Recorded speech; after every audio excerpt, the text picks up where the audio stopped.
Today I'm sharing one of the most common, most obvious ways that colorism manifests in our workplaces and in other arenas of our life. So let's dive in deeper to this question. Is your workplace guilty of monochromatic diversity? When I talk to companies and organizations and groups, there are always people in the audience who have not heard of colorism, right?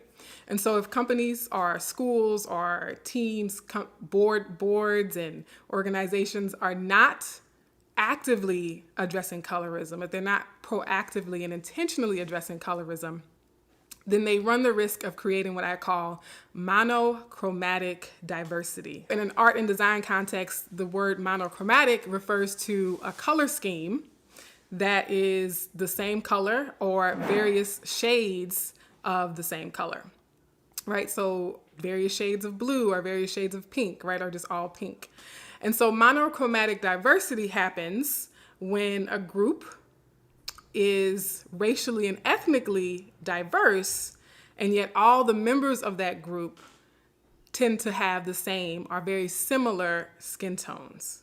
Monochromatic diversity typically happens because of a combination of factors, right? There are multiple factors that create this monochromatic diversity.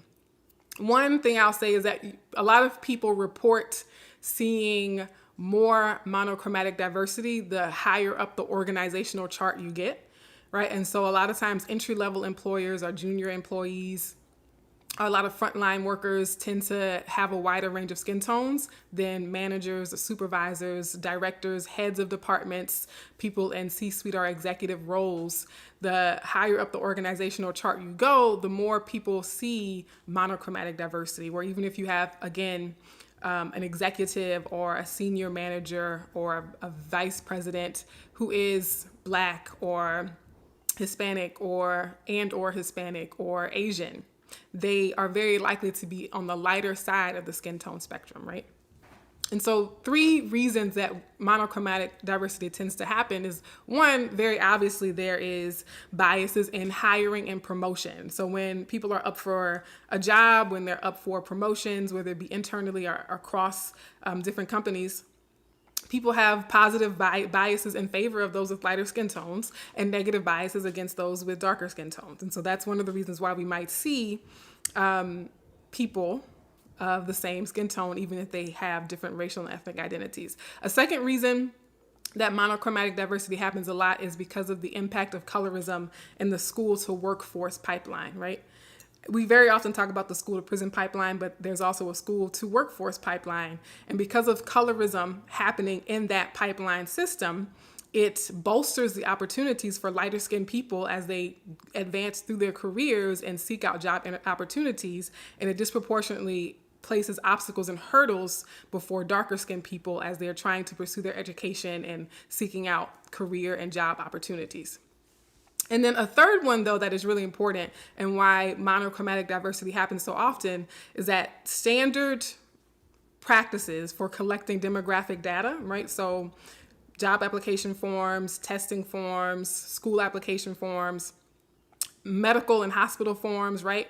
Where we check boxes for race and ethnicity, but we don't have any methods or common practices for collecting data on the intersection of skin tone, right?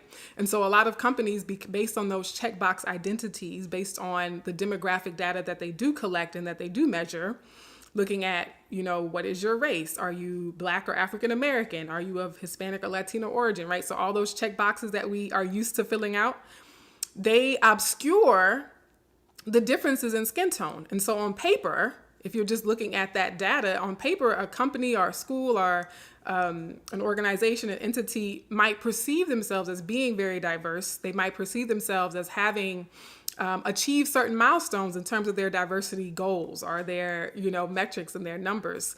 And yet what we see on paper is not necessarily what we see when we're in the room, when we're at the table, when we're looking at the company website, right?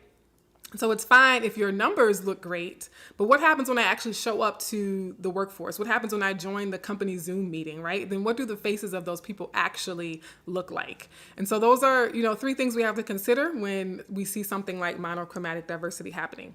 And because of our failure to address colorism in society, as well as in all the different parts of society, right? Again, such as in education, healthcare, policing and law, the workplace, corporate America, and things like that.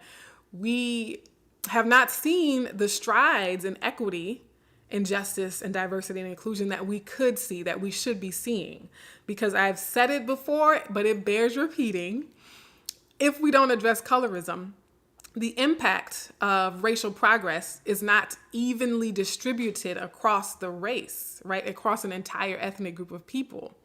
And it often only is benefiting. Any type of racial progress or social justice progress has disproportionately benefited those on the lightest skin tone side of the skin tone spectrum. And those with darker skin tones have not received the same degree of improvement or the same degree of advancement, if any improvement and advancement at all. And so when we look at the numbers and why the needle has been moving so slowly over the years in terms of equity across society, across the globe, it's because we're missing colorism. Colorism is a key lever that we need to be adjusting and addressing in order to see the strides in racial progress and, social justice around historically marginalized racial and ethnic groups. And again, if we don't do this, if we don't look at equity and justice through the lens of colorism, the social hierarchy will literally look the same as it does now, right? So right now, those with the lightest skin tones, the straightest hair textures, the thinnest features are at the top of the hierarchy. And present day, we often call those people white. We have racially categorized those people as white.